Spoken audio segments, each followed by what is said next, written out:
Hello, everyone, and thank you again for joining us this afternoon. My name is Josie Gibson, and I'm the Education and Community Engagement Manager with OARC. Just a few housekeeping items before we get going. I did want to let you know that all lines are currently muted, and this is simply to minimize background noise and distraction for our speakers.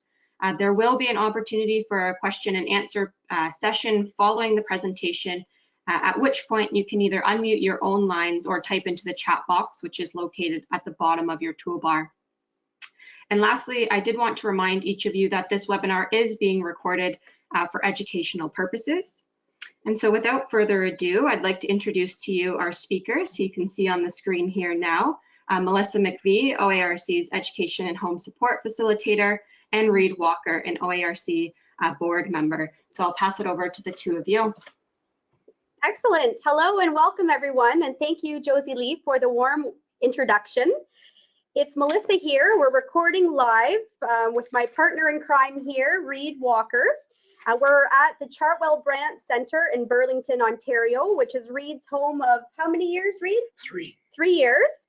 We've got an action-packed webinar for you today. We're very excited about this topic and both have personal connections and experience with the topic. I worked as a resident council assistant for many years before joining the OARC team. And I connect with this topic because I have that hands-on experience with supporting resident councils, with their banking, with fundraising, and of course, coming up with creative ways to spend that resident council money. So in preparation for today's webinar, I sought out the help of some experts as part of our OARC board of directors. Of course, we've got Reid with me live today, who's OARC's secretary. We also have David Kent, who's our vice president of OARC, and he's unable to be with us in person, so we've pre-recorded some video clips so he can contribute and share his home's excellent ideas. Both David and Reid are experienced resident leaders. Their councils both have sizable bank accounts, and they share that mindset that you've got to spend money and really reinvest that resident council money in order to make more money and to make sure that you reap the benefits for everyone in the home. So now I'm going to hand it over to Reid, who's just going to give us a quick overview of what we're going to talk about during our time together.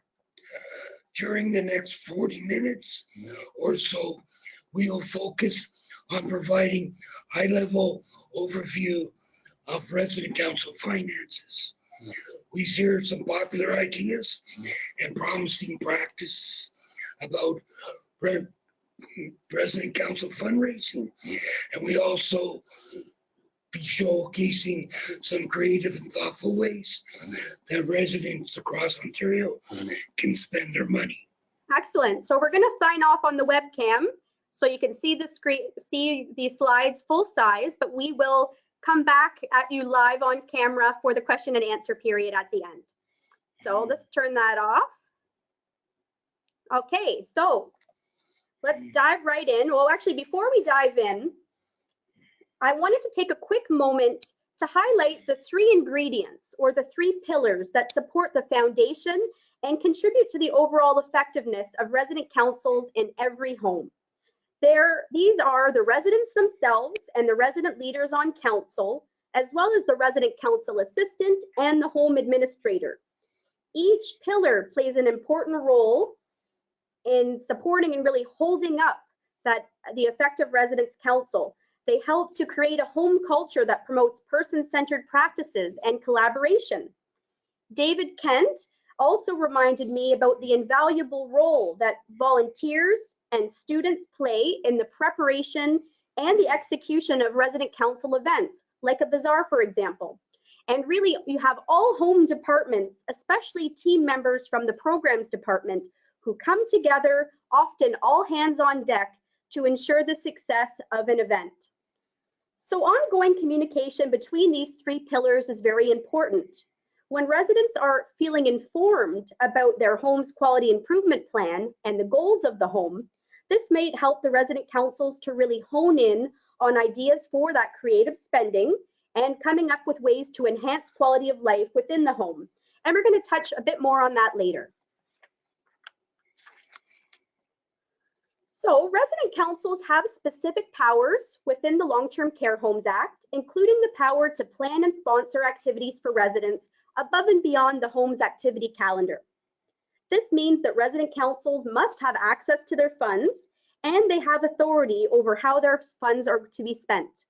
So any funds generated for or by the residents' council are to be controlled by the residents with support or assistance as requested.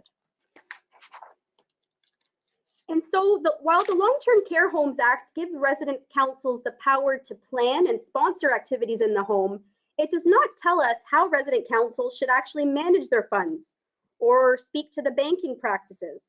The Long-Term Care Homes Act is silent on issues around banking and management of resident council funds. This means that it is up to the resident council to discuss and determine acceptable practices and procedures for how the council funds will be managed in the home. So you want to be sure to capture this important information in writing, in your resident council minutes, of course, but also in your resident council bylaws document. So for those of you who might be new to the idea of bylaws, a set of bylaws is a written document that is designed to provide guidance and direction for your residents' council. Bylaws capture important information about your council operations and your governance structure. They can help to eliminate confusion and encourage some consistency when these things are being challenged due to maybe changes in the leadership of your home or on the council. Perhaps you're encountering some interpersonal relationship challenges or differing opinions. So OARC recommends that every resident council create a set of bylaws. And if you'll recall, previously, OARC recommended that resident councils create 3 foundational documents, which included a constitution, terms of reference, and bylaws. And we found that there was a tremendous amount of overlap between these documents, and they were creating more work and some confusion. So we now recommend the bylaw tool as the most effective way to record your agreed upon practices and procedures. And Section 7 of the OARC bylaw template focuses specifically on financial management. It allows you to have those discussions and to really customize what's going to work for your council. You can also put some safeguards in place around banking practices, access to council money, and spending to really prevent any situations where your money could be misused.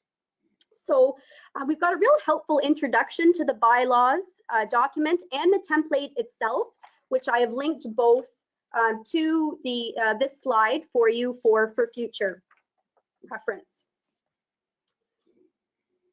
We also have a few important variables to consider. And these are worth mentioning because they might impact whether or not the resident councils are involved in managing money. First of all, not every council does fundraising, and therefore they may or may not need to have a bank account.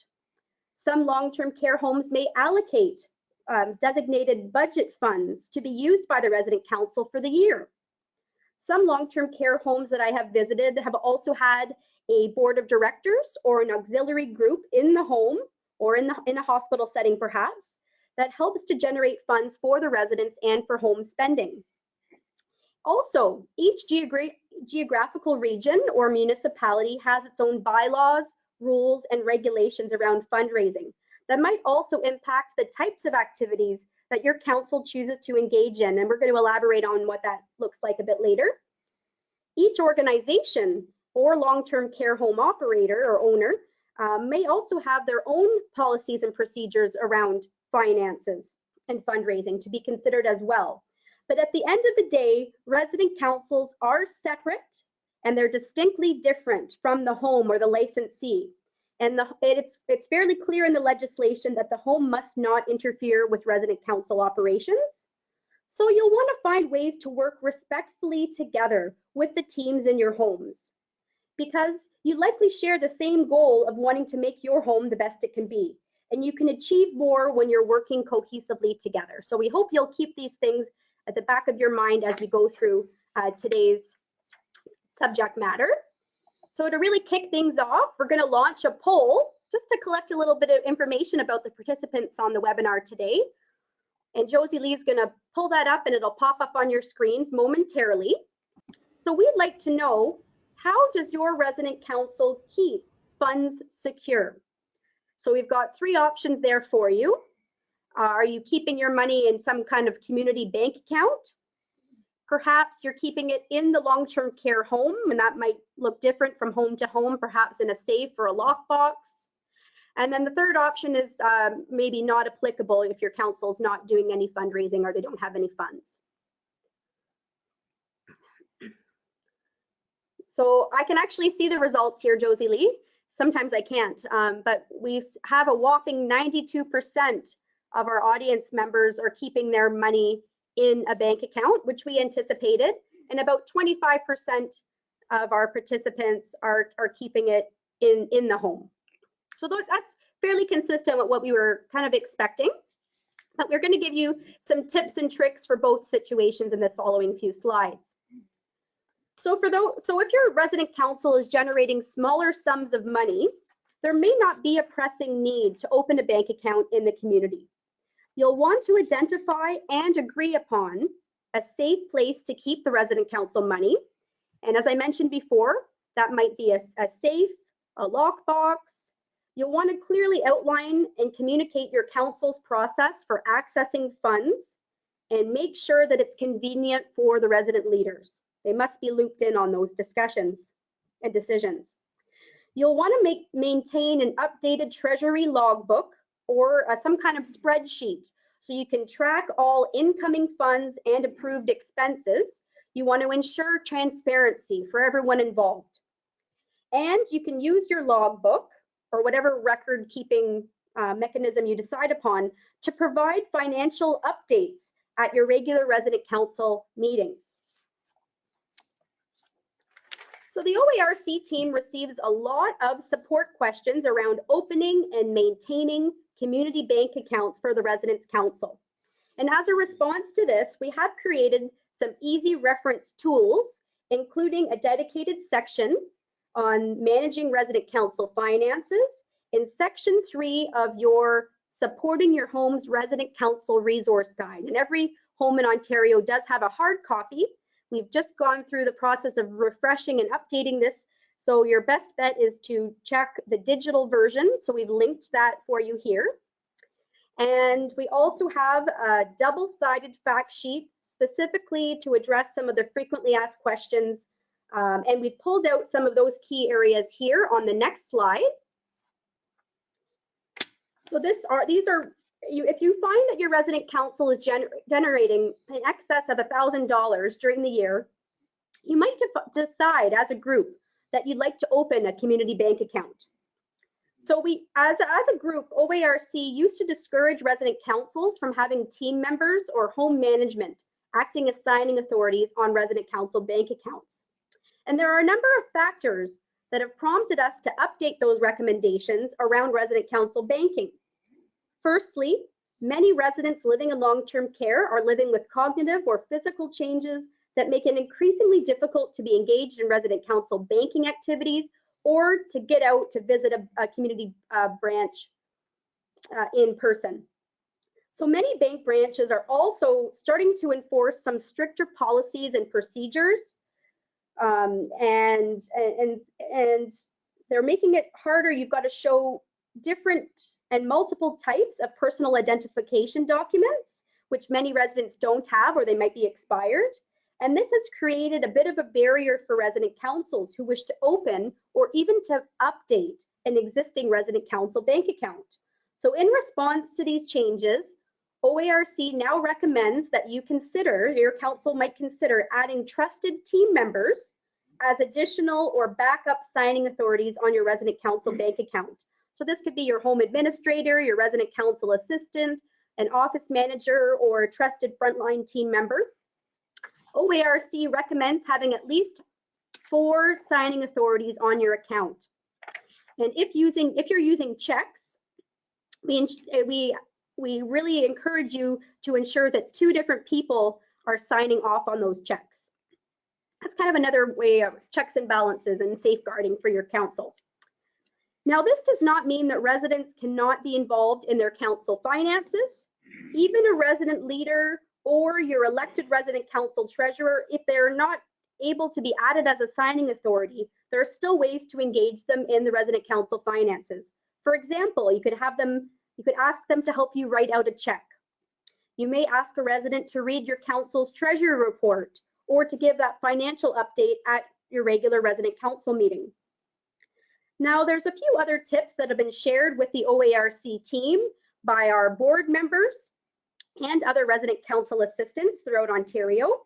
And one of the popular ones is to explore the option of online banking to improve access to records, or try going paperless. So instead of receiving your bank statement in the mail, you can access it online.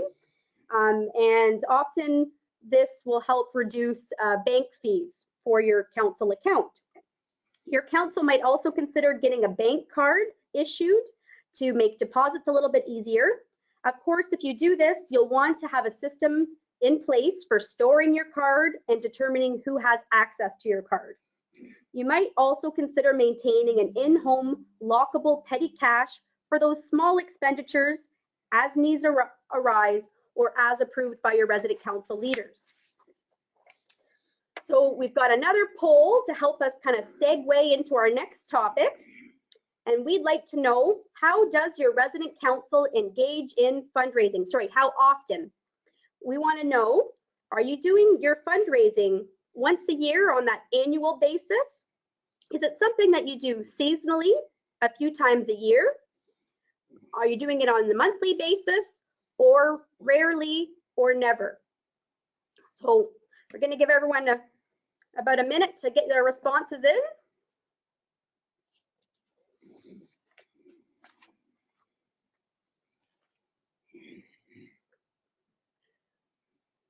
Okay, the answers are still coming in.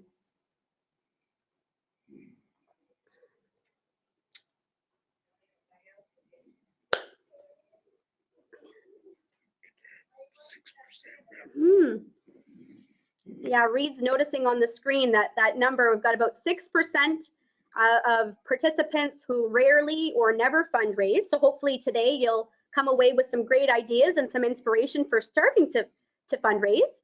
And another 6% do a fundraiser on an annual or once a year basis. 67% hold fundraisers on a seasonal basis, so a few times a year, and 22% are doing that on a monthly basis. So that's a bit more ambitious. And I think Reed's in that pool where he's got fundraisers going year round, and he's going to share some of those examples a bit later. So thank you for filling in that poll. Now we get to move on to, I think, the meat and the most exciting parts of today's webinar. And in this next section, we're going to start to explore some popular fund generating strategies and programs that have been shared with OARC over the years.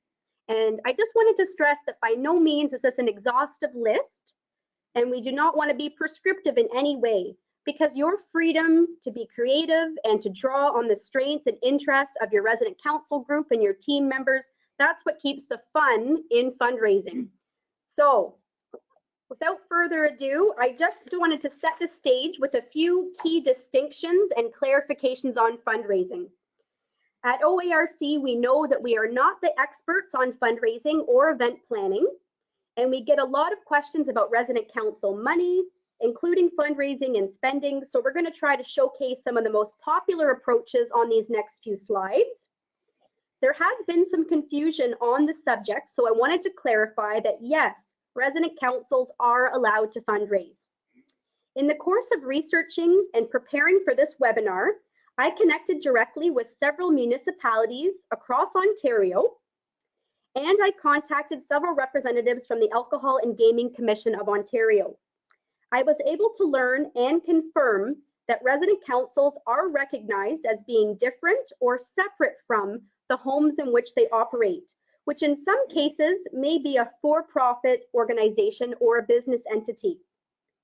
I also learned that depending on the type of fundraising that your resident council would like to engage in, or the type of event your resident council would like to sponsor or host, some licenses or permits may be necessary. For example, If you're hosting a social, inviting people from the community, and you're planning on serving alcohol, a permit should be obtained to serve alcohol. A second example might be any group wishing to run a chance-based fundraiser, such as a lottery scheme or a raffle. To do this legally by the book, your council would need to apply for a license. And in the long-term care context, a resident council could apply for charitable consideration for a license to run either a single raffle, or they could apply for what they call a blanket raffle license that would cover them for those fundraisers throughout the year on an annual basis. So this, of course, takes time and some money.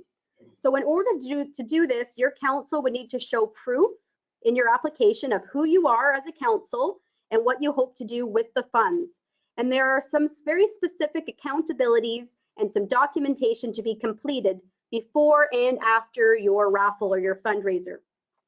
So as a council, you will need to decide whether these steps are worth the time and the effort in order to run a chance-based event. So in today's webinar, we're going to focus on a number of fund-generating strategies for which licenses are not typically required. So Reid's going to talk about our first and probably the most popular one. Popular type of fundraising is a holiday bazaar. Now, the bazaar takes a lot of communication, a lot of work. There are great ways to bring home and community together to sell homemade goods and to generate some money for your recreation. Yeah. So the OARC team gets asked a lot about how to make your resident council more inclusive of all residents in the home, including residents living with profound cognitive changes. So these residents can still be involved in the programs, including baking and sensory programs that are part of your bazaar or your bake sale preparations. For instance, at David's home, and he shared this example with me ahead of time, the residents on some of the secure neighborhoods at David's home help to make homemade jams and scented ornaments. So it is possible, and it needs to be a whole home effort and commitment to include everyone in your special event planning and execution. And resident council fundraisers are a great way to bring everyone, the whole community together, as Reid mentioned.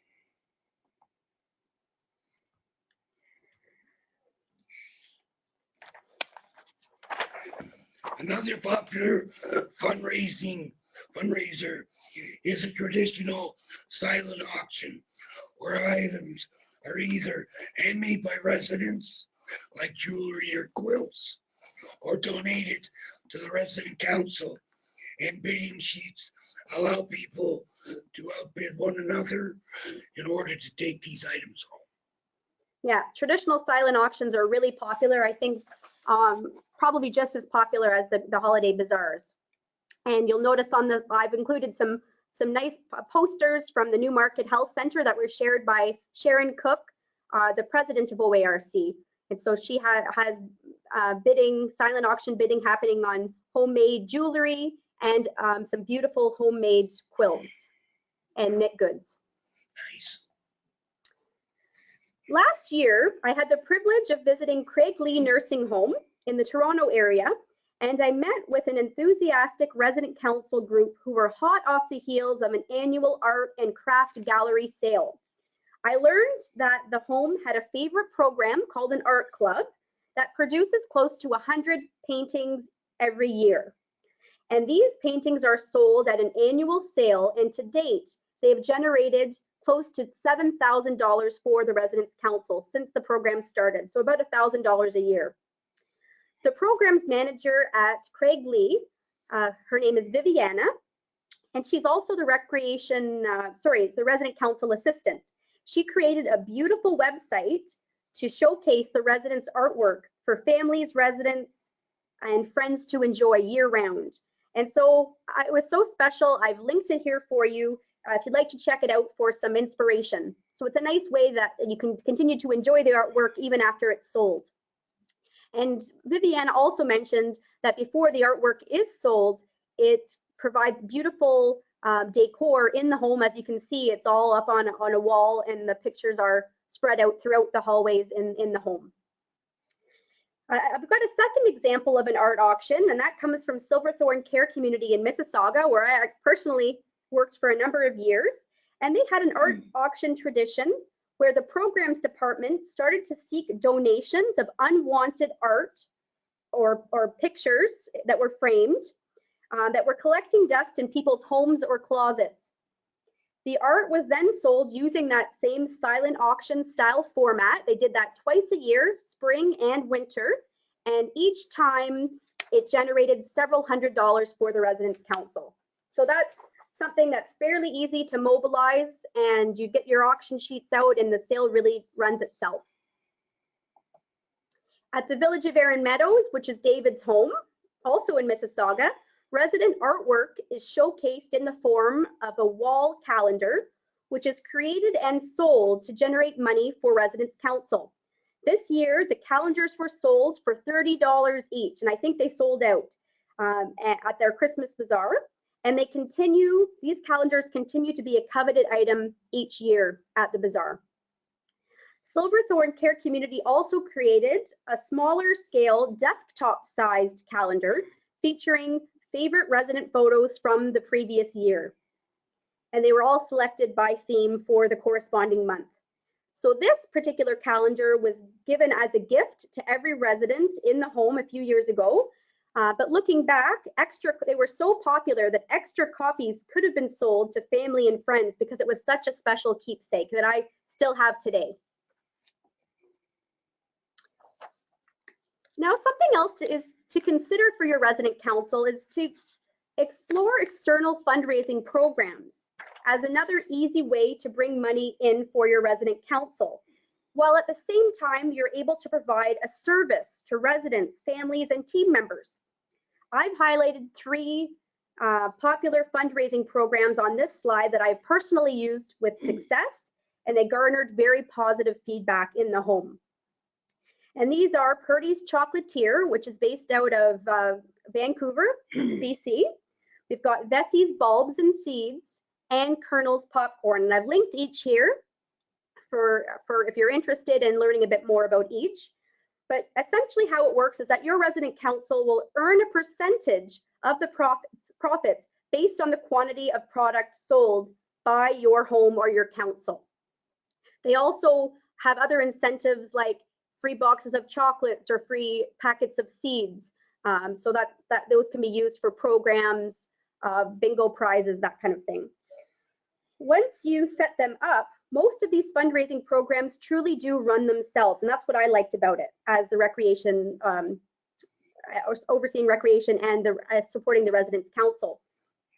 They each came with their own marketing kits with posters and catalogs to help you promote your fundraiser. And the Purdy's program even had its own online platform so that people could place their orders directly online, and you could keep track of your orders that way without even having to handle cash, which I liked. They also make the unpacking and the sorting of your orders very easy by sending you bags and allowing you to print the individual order sheets from the website. So the Colonel's Popcorn fundraiser is slightly different, and that first you choose your popcorn flavors and the quantity of the snack bags you want. You'll then arrange to pick up your pre-ordered supply at a local Colonel's store in a local shopping center, and then you'll sell those individual bags at your home for a profit margin of your choosing. And you could do this through your home's tuck shop or keep it as a standalone fundraiser. So I would recommend all 3 of these, and I'm sure there's many more that I haven't even come across, but they're a great way to bring your home and community together. I've also had resident councils working alongside with family councils to do this as a joint fundraiser for the home. Another creative idea to consider is a home-specific recipe book or cookbook. On this slide, you'll see beautiful examples that have been shared with me from the Oneida Long-Term Care Home and the Village of Erin Meadows. A cookbook allows you to showcase treasured recipes and stories from residents, families, and team members. And this kind of project will bring your resident council, your whole home, and your community together as you go through that process of collecting recipes and learning about one another's traditions and culture. So you could even experiment, try the recipes as part of a recreation program on your calendar. You could photograph the final result and capture it in the final cookbook or recipe book. The example here that from the Village of Erin Meadows has Elizabeth's story beside the raisin bread recipe. And so you learn a little bit about Elizabeth and her tradition around making the raisin bread. So it really brings another personal touch on this, this recipe book. So these can be sold. Again, the resident council will get a percentage of the profits after your cost of producing the recipe book.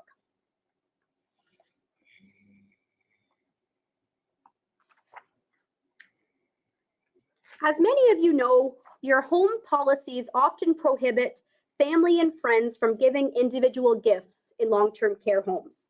After a resident's passing, some families may choose to make a donation in support of the resident's council, or they may wish to purchase something in memory of their loved ones, like a bench, for example. And Reid even shared that there was a home who gifted a piano to his home, a beautiful piano. So family and friends are more likely to want to support the residents' council if they are aware of the council goals and current initiatives in the home. So it's important to market your efforts. So I've actually included on this slide a snapshot of a resident council brochure that boldly showcases the resident council's contributions to the care community throughout the previous years. And this way, people can see where resident council funds are going, and this might help raise awareness and encourage family and friends to support council fundraisers and initiatives year-round, or even as a special legacy gift. So Reid is the expert in our next fundraising mechanism, so I'm going to hand it back to him. For many resident councils and homes, they have tuck shops and cafes. We have a cafe. We generate about $1,000 a month profit from that cafe. We have a good group of volunteers who run our cafe for us, and we sell hot food. Excellent. Yes, and I can attest to this. As I came in today, there was a loyal volunteer supporting the cafe, serving hot drinks, specialty coffees, and I'll certainly have to come back again and have a lunch meal here from the cafe to support the council. I also wanted to add on this slide, we've got a picture of our board member, Jamie, and he regularly volunteers to run the tuck shop at his home. And volunteering at the home's tuck shop or cafe is a great way for residents to give back and to use their individual strengths in a volunteer capacity while also supporting the residents' council. So we're going to move along into our next section, where we're going to showcase some ideas for spending and creative ways to reinvest the resident council funds. And I think this is probably our most anticipated and exciting part of the presentation. And I'm going to put Reid on the spot again, and you'll see some beautiful photos that have been shared from his residence, Chartwell Brant Center. Yes, up in the top corner, holding the candy floss, a good friend of mine. When we had our fair, we had an animal show, which we sponsored, and we had a cotton candy machine where we made cotton candy for all the residents. It was a big hit. And I understand that woman with the cotton candy, that was her first time ever having cotton candy in her life. She had 2 of them. So you've got a few other cool pictures there, including I see an ice cream truck. So how did that work? The ice cream truck came twice a month on Fridays, and the resident council bought ice cream for everybody that wanted one. Wow, and so I think you did that between May and September. May and September. And each time the resident council gave about $100 to offset the cost, so everyone, team members and residents, can enjoy something, a sweet treat to cool down. Whether they could afford it or not. Yeah. That's important. I also see you enjoying what looks like a steak dinner on the bottom right of the screen. So how did that work? Oh, we had a chef come in and make a steak dinner for 30 people that could eat steak. Wow. And that was a big hit. That's excellent. Yes. Now, Reid and I talked at length about bus outings and even just bus trips or scenic drives where the residents stay on the bus. And, you know, the cost of these kind of trips can be a real barrier to participation. And so what I've learned about Reid's Residence Council generously sponsors a few times a year. They fully pay for the cost of these bus trips. And in some cases, they'll help to offset the cost of the outing itself to make it a little bit more accessible to residents. So I know you had a special trip last year. Oh, yes, to the Caledonia boat cruise. That was the big event for the year. About 30 people got to go. And we paid for the big bus, and we paid $15 for each person's ticket. Excellent. That was a big hit. They had a roast beef dinner. Yeah. That's a great cruise if you can do it. Yeah.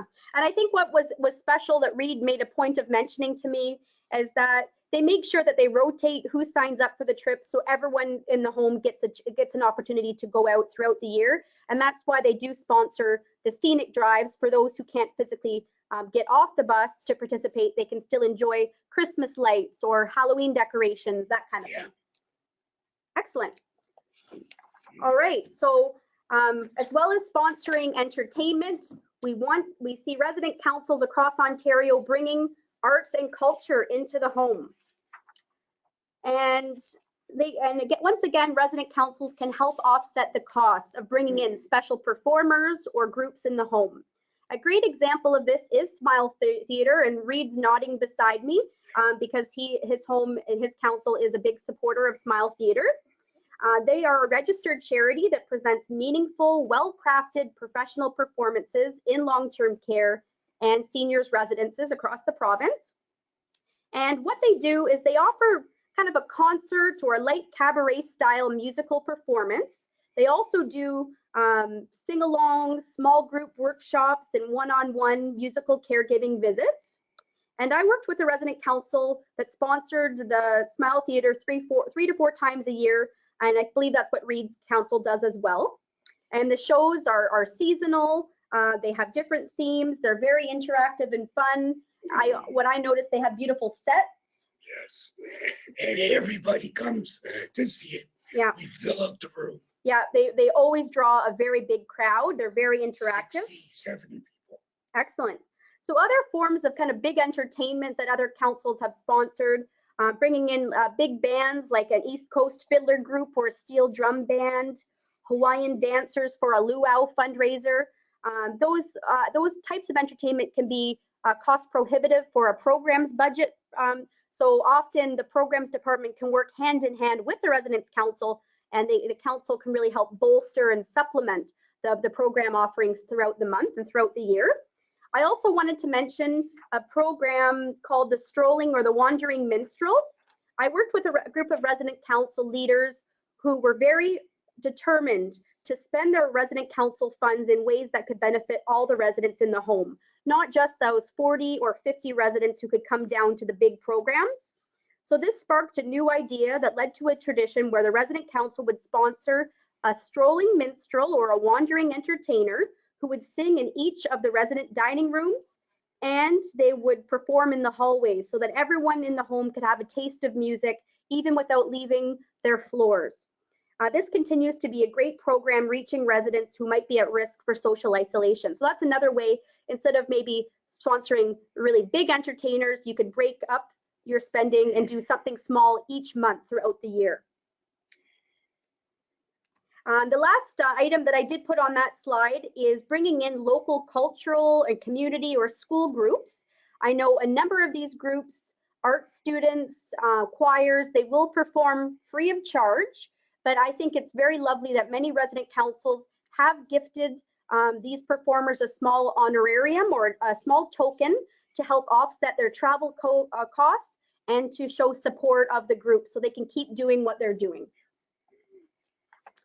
Now, I'm very excited to finally bring David Kent, OARC's Vice President, into the discussion, even on a virtual basis. So I do apologize if there's any glitches or that the sound quality is not ideal, but David had some wonderful stories to share, and he wanted to share specifically about a $700 investment that his resident council made in buying a piece of horticultural equipment, and he feels this piece of equipment continues to pay for itself year after year. So here we go. We'll give it a go.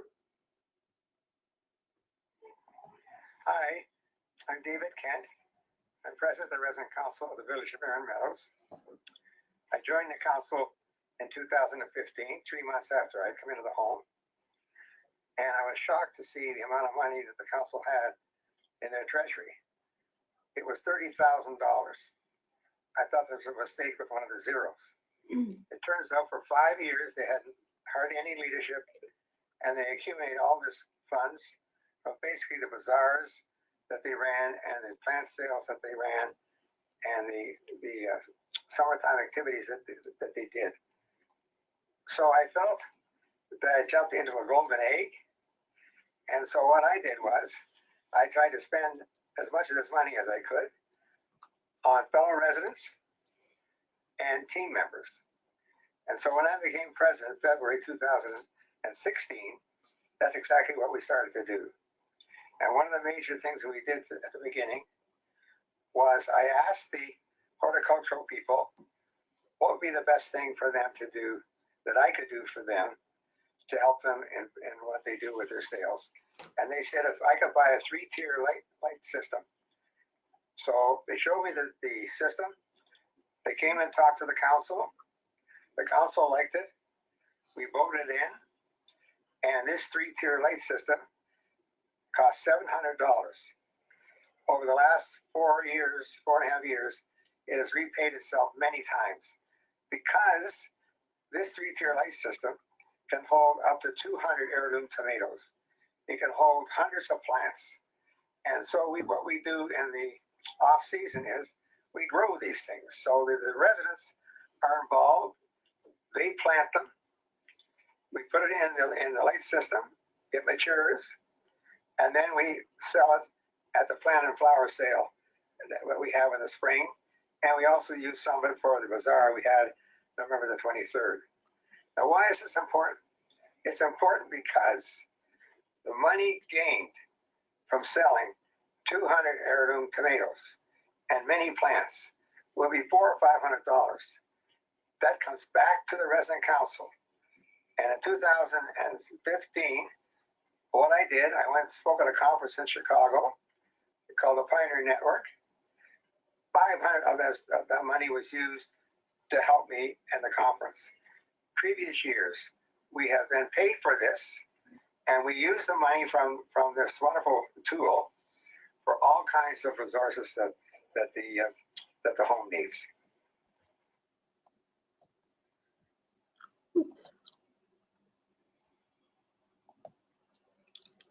Oops, sorry about that. Okay, we're back in business. So another example that I wanted to share that kind of relates to horticultural equipment, I met with another resident council that has an active gardening club, and they use their horticultural equipment to grow plants. And these potted plants are given as a small welcome gift, a nice gesture to welcome every new resident coming into the home. It's part of the resident council welcoming committee. So clearly, investing in horticultural equipment, it's not a one-stop shop. It's something that you can continue to utilize year after year. And I wanted to mention with David's horticultural sale, or the heirloom tomatoes and plants they time it just perfectly before Mother's Day. So they get a huge turnout, and I think that's why it's such a successful fundraiser year after year. Resident councils can also partner with their homes to identify needs and projects to enhance outdoor spaces, including courtyard areas and gardens. Popular items to invest in include gazebos that provide shade, patio furniture, and barbecues. Some councils help to offset the costs of purchasing plants for outdoor gardening programs. They've also invested in garden beds or planters to make gardening more accessible for residents. I met with a resident council in the Windsor area, and they paid and fundraised to have a new flagpole installed outside of their home. And they celebrated this by having a big outdoor event on Canada Day, and they raised a Canadian flag for the very first time. I also worked with a resident council president who was very passionate and skilled at floral arranging. One of the initiatives of Residents Council was to invest in some high-end silk flowers, and occasionally they would buy fresh cut flowers and have a flower arranging program. This would ensure that every dining home in the building would have a nice seasonal centerpiece. The same resident council also sponsored seasonal planters to flank the front entrance of the building to help create a warm and inviting space. And you can see an example there on the far right side of this slide. The resident council at the Village of Erin Meadows created an annual neighborhood support fund. You've got David again to talk about what that looks like. It's a very special initiative, very inspiring. Okay. Since we have a very large fund in our account due to the bazaars that we run, and we usually carry a balance of approximately $20,000, we want to give back to the home, to the residents, the money that has been brought in by these different bazaars that the PSWs, team members, and a lot of the residents on our council are involved in. And so some of the ways that we do this are the following. We run a neighborhood support fund of $500. And this support fund is kept in confidentiality, and it's to help those that cannot afford to go to a special event, cannot afford to have proper clothing. And in one case, a young lady who cannot speak and needs a special device for her machine of $350. We okay this between the recreational department head and myself, all kept in private. So this fund is replenished each year and has helped probably half a dozen residents at the home. Another way that we have supported the residents is a program called Room 217. Pathways is the company. And this program comes in videos, and there's 3 sets of videos. There's one that involves called Journey, one is called Spirituality, and the third is called Seasons. And each of these particular videos has probably 5 episodes on it, and it's all based on singing.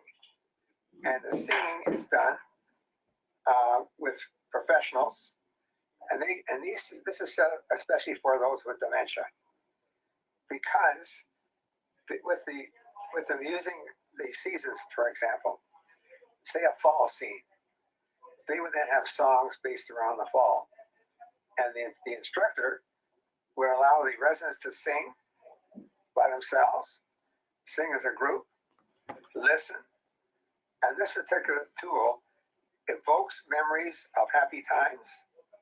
It helps their spirituality. It gives them connection.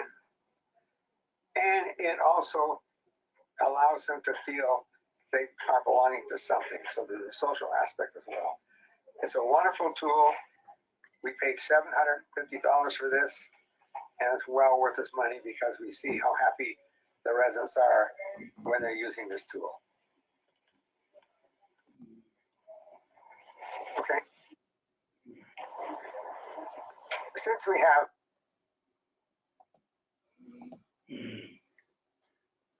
Okay, so you could see there, that was how David's council really works together to think about all residents in the home when they are looking at ways to spend their money.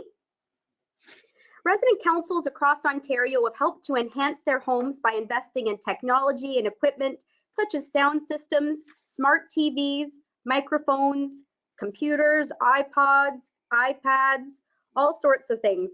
They have also helped to support therapeutic programming by paying to bring in specialized facilitators for art, music, horticulture therapy, even virtual reality. So unfortunately, due to timing today, because we want to protect some time for some questions at the end, I do encourage you to watch David's video. But what he does talk about is how the home was experiencing issues with Wi-Fi, internet connection. So the resident council worked cooperatively with the home's administration to look at what would be entailed to fix and get a new Wi-Fi system.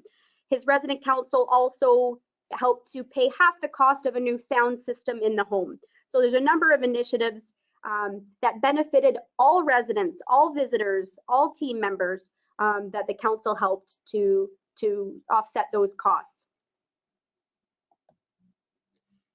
OARC receives a number of questions around what residents are allowed to spend their money on. And for example, can residents spend funds on groups other than residents? And the answer is yes. Ultimately, residents decide how their money will be spent. The money can be spent at the discretion of the council. All expenditures should be discussed and approved by the residents at their meetings or in accordance with the council bylaws. Examples of resident councils giving back include sponsoring appreciation days for team members, like Nursing Week, for example, or a volunteer appreciation event. Resident councils also have purchased small gifts. Reid was talking about this year to show support of the team members around holiday time, that the resident council is going to buy Swiss Chalet and treat all the team members. All the residents. Oh, and the residents. Yes. All the residents, okay. We're having a pizza day for the team members. Oh, pizza day for the team, Swiss Chalet for all the residents. So there's lots of ways that the council can give back to everyone in the home. Everybody likes food. Yeah, correct.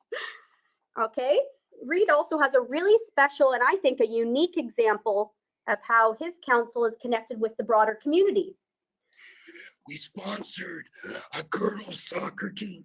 The cleaning lady came up to me and said, Reid, we need a sponsor for our winter team. So we sponsored it. It's a great way to recruit young volunteers too.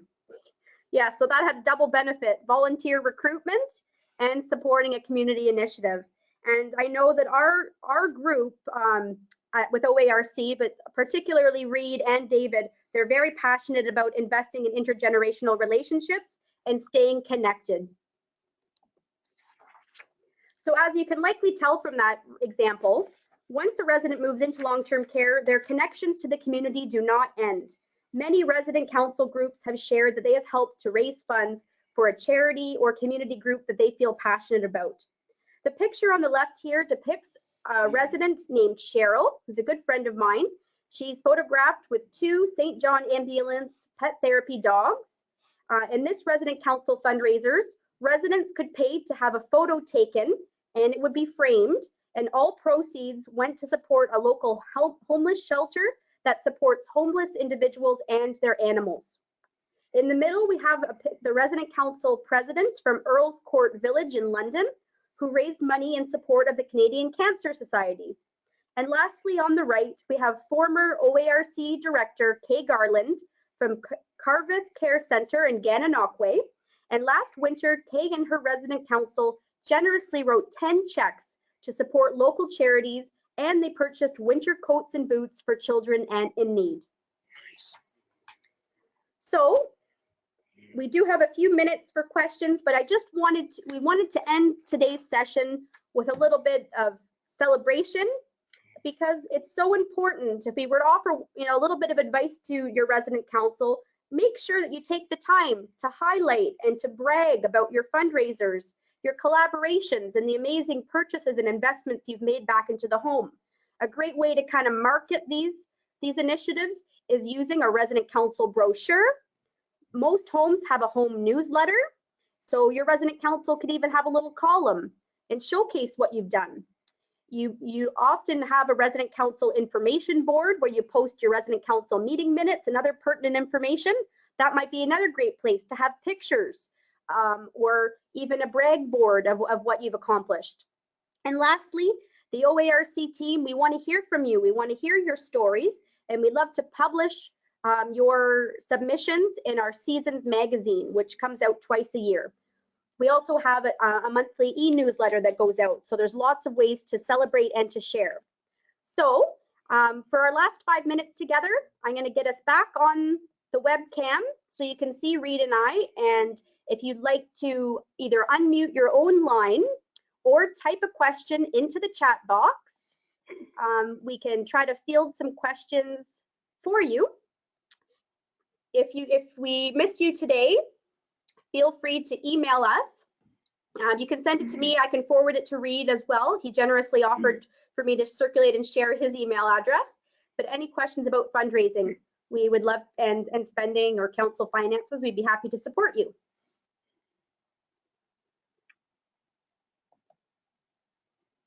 Any questions out there? Everyone's, maybe we've done such a thorough job that no one has any questions for us.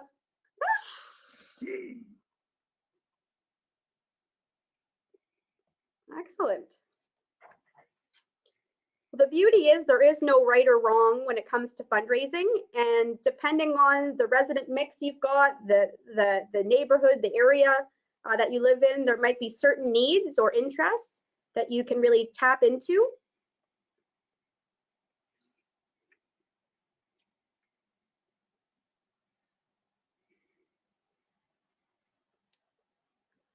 So we do have one question that just came up around if the presentation will be emailed to the participants. Yes, it will. So following this webinar today, you will receive an email that contains the slide deck. So you'll have access to that offline as well.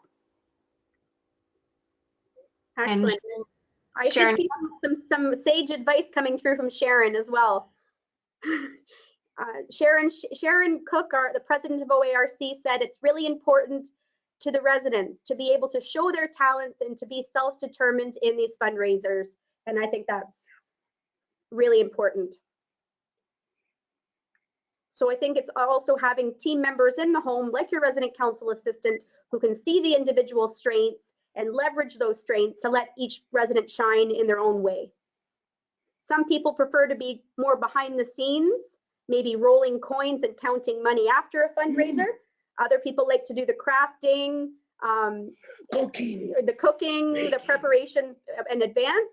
And then someone like Reid likes to be in the middle of the action, wheeling and dealing and get people to buy and to support the council fundraisers. So I think it's taking the time to get to know about each individual needs and interests and finding ways for people to participate in meaningful ways. You need lots of help. You do. Yeah.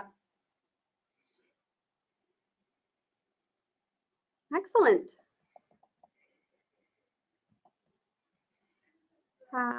There's one more piece of information that came through. Working collaboration makes a strong council and strengthen the communications within the home between residents, team members, and families. So yeah, we've got the 3 pillars, and families is another piece of that puzzle. We've got strong relationships with our volunteers and students coming in with the various departments and frontline staff, department heads, management, but also working with your families, your family council. Teamwork makes the dream work, right, Reid? That's a good line. Excellent. Well, on behalf of Reid and myself, it's been a sincere pleasure to pull this information together, to pick and share and showcase some examples that we've come across, that we published in our past issues of Seasons, councils that I've had the opportunity to collaborate and meet in person. We really encourage you to continue to stay in touch with us. Perhaps there's something that we didn't share on this webinar that you feel would be a great idea for other resident councils. And it's very timely being December because you're in the process of kind of reviewing the year you've just had and looking ahead to plan an even better year for next year. And I think Reid had, I don't know if you've got that paper here, but Reid has a whole list of his resident council sponsored events, you know, when they held it, the entertainment they might have sponsored, the cost of the event, and the profit generated. So this might be a great way when you're doing your treasury report, reviewing your finances at your resident council meeting, to kind of look back, celebrate what you've done, and set some goals for the new year. Maybe you'd like to try something different, or maybe you've got a tried and true fundraising scheme that you'd like to try again, maybe with a different spin on it. So on behalf of Reid and myself, thank you so much.